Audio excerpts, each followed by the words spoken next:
Hari ini ada kejadian yang sangat memilukan. Lagi-lagi sebuah serangan aksi teror terjadi, namun bukan di Indonesia. Tapi bagaimanapun serangan ini meskipun terjadi di negara jiran kita, di Malaysia, tapi ini sungguh sangat memilukan hati.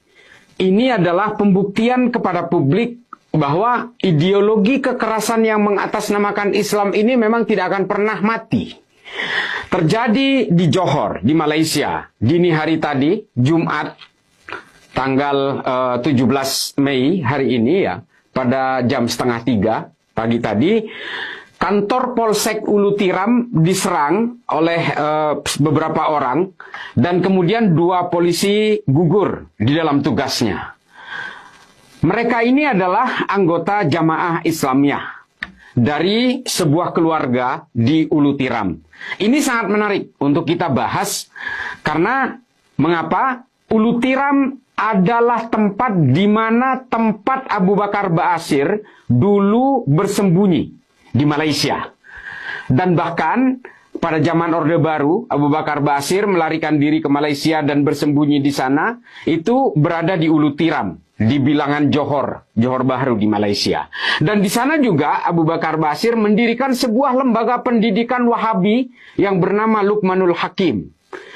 Dan di sini kemudian melahirkan banyak orang yang kelak pada masanya banyak melakukan aksi teror di berbagai negara, termasuk juga di Singapura, di Filipina, dan juga di Indonesia.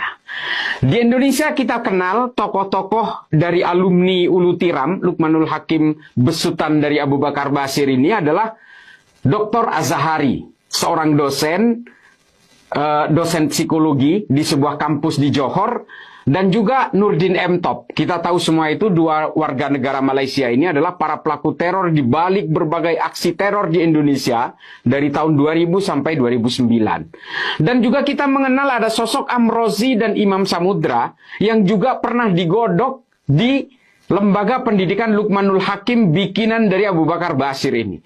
Dan mereka kemudian semuanya menjadi penganut Wahabi fanatik yang akhirnya melakukan pemboman di mana-mana. Ada juga sosok anggota JI yang juga jebolan dari Ulu Tiram ini bernama Slamet Kastari, yang pernah kabur dari penjara Singapura pada tahun 2008 dan kemudian ditangkap oleh kepolisian Singapura dan Malaysia pada tahun 2009.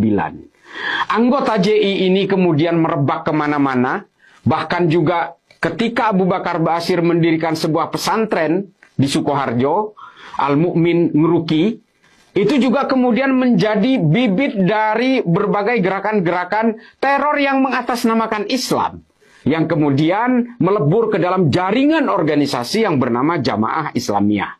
Demikian juga dengan kelompok-kelompok teroris yang banyak beraksi di Filipina,